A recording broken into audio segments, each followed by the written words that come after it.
Les universités d'été, elles se situent à plusieurs niveaux. Un premier niveau qui est celui forcément de l'Institut européen de l'économie, de la fonctionnalité et de la coopération. Et pour moi, c'est un essaimage indispensable sur les territoires pour montrer ce que c'est que l'EFC. C'est une bonne manière d'avoir une vision concrète des projets qui sont à l'œuvre et encore une fois dans cet écosystème assez complet d'acteurs. C'est un grand rassemblement d'individus d'horizons divers et complémentaires qui tous ont au fond d'eux quelque chose d'envie d'être acteurs de la transition écologique, avec plus de questions que de réponses et qui acceptent de vivre avec les questions. Nous sommes lancés dans l'idée qu'il faut inventer, il faut expérimenter un nouveau modèle économique qui sort de ces traces industrielles, et c'est ce que nous avons appelé l'économie de la fonctionnalité de la coopération.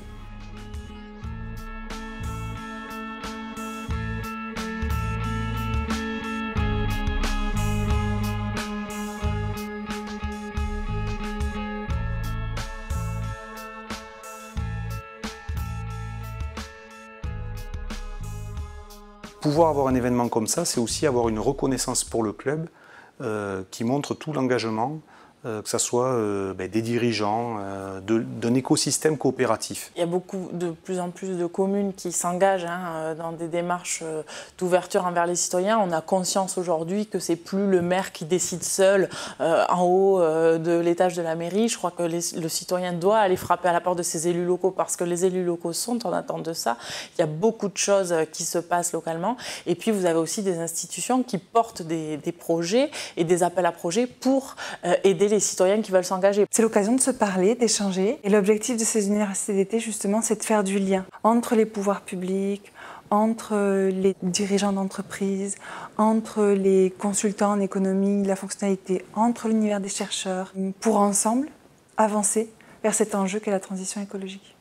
Et donc tous nos tiers-lieux qu'on labellise, on fait une fédération des tiers-lieux, aujourd'hui il y en a 83. On interroge les territoires sur ce qu'ils attendent de la présence de ce tiers-lieu. On fait une étude de marché pour voir quelles entreprises voudraient intégrer ce tiers-lieu, qu'est-ce qu'elles attendent en matière de solutions. Et une fois que les gens ont exprimé leurs besoins, on peut éventuellement faire émerger de nouveaux besoins et prendre en compte d'autres intérêts. Comment on fait rentrer tout le monde dans ce système-là? Comment on repère en repartant de l'intérêt à faire émerger la solution et que ça matche? C'est les universités d'été qui permettent ces rencontres au sein de la communauté, mais avec des gens qui n'y sont pas, pour créer du dialogue. Par exemple, à la table ronde hier, nous avions une personne en responsabilité de l'économie sociale et solidaire, ici, qui rentrait en dialogue avec nous. Chaque organisation sociale et solidaire, au final, elle porte un projet sociétal. Elle voit la société d'une certaine façon et donc elle va traiter soit des modes d'échange économiques entre les différentes parties prenantes, soit elle va traiter des questions d'inégalité, de justice sociale, d'engagement sur l'écologie. Les deux piliers de ce modèle de développement, ce modèle économique, c'est s'intéresser à la grande fonctionnalité de la vie, et leurs relations entre elles, et la question de la coopération du travail comme deuxième ressort. Ça interroge divers acteurs. Et c'est vrai que de génération en génération, les choses se posent différemment, les sujets se posent différemment. Et c'est pour ça que je disais tout à l'heure, eh bien, finalement, on a besoin des citoyens. Enfin, on a besoin de reconnaître la place des citoyens et des citoyennes, bien évidemment, dans le champ de l'ESS, parce que ce sont eux qui sont vecteurs d'innovation sociale, qui souvent vont plus loin pour aller défricher de nouvelles manières d'approcher l'économie. C'est là où il y a besoin d'abord de se mettre d'accord sur le fait que le mode de pensée classique, industriel, il ne marche pas, il conduit à l'impasse. Aujourd'hui, c'est de plus en plus facile, on pourrait dire, ça saute aux yeux. Donc ça nous aide. Mais ce n'est pas parce qu'on montre que ça ne marche pas que ça nous dit ce qu'il faut faire. Et donc c'est là où on a besoin d'une lecture conceptuelle, d'un ensemble de concepts. De concevoir différemment le développement, les relations entre nous, les relations de coopération. Ces nouveaux mots, c'est ce que j'appelle des concepts. C'est des concepts, c'est des lunettes pour voir le réel, pour voir comment transformer les choses. C'est des lunettes nouvelles, c'est des concepts opératoires. Mais ces concepts, on arrive à les inventer, on arrive à les mettre en place à partir de deux convergence des expériences, la question de l'expérience, et puis des apports de connaissances qui viennent de l'histoire de la pensée. On se rend compte qu'en fait, en parlant avec les dirigeants, on a déjà des projets qui sont lancés. Et en fait, le fait d'avoir travaillé avec l'EFC, on commence à pouvoir mettre un vocabulaire sur certains projets. Donc, il y a par exemple un projet de traitement du déchet organique de proximité qui se lance, mais pour le coup, on a un petit peu réorienté et accompagné l'entreprise pour être complètement beaucoup plus dans l'EFC et se poser beaucoup plus de questions sur les externalités, pour se poser beaucoup plus de questions globales.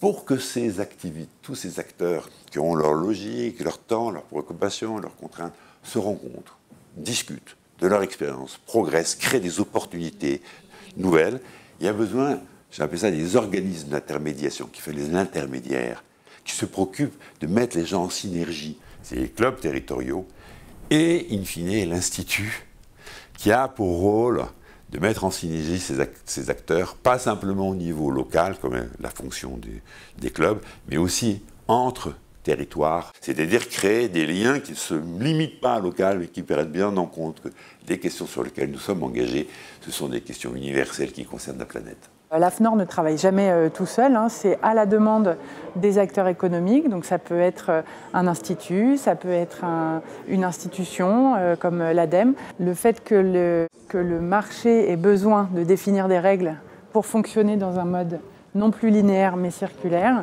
ça veut bien dire que la prise de conscience, elle n'est pas que le fait de quelques-uns. Tout le monde a pris conscience de la finitude de notre planète. On essaye, chacun à son niveau, de proposer des outils pour aider les entreprises, les institutions, les collectivités à prendre le train en marche de la transition. L'Institut vise, en étroite coopération avec les clubs, il n'y a pas d'institut sans club. Il les a animés, la communauté qui est en train de se mettre en route, et de l'animer pas d'une manière uniquement se tourner sur elle-même, et d'une manière ouverte, accueillante, discussion avec d'autres acteurs. C'est donné une mission, en tout cas,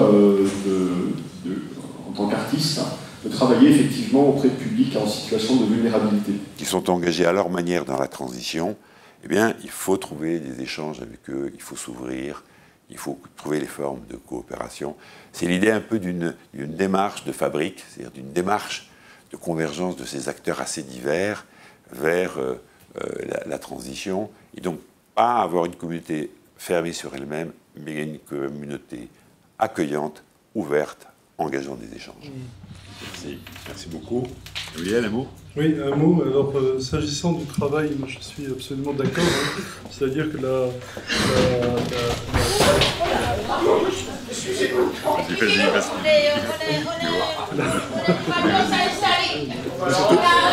C'était trop sérieux. Excusez-nous, on est un peu l'amour. C'est la fin, ouais. C'est la fin. On est un peu l'amour et vous aussi. Hein. Ah, oui, oui.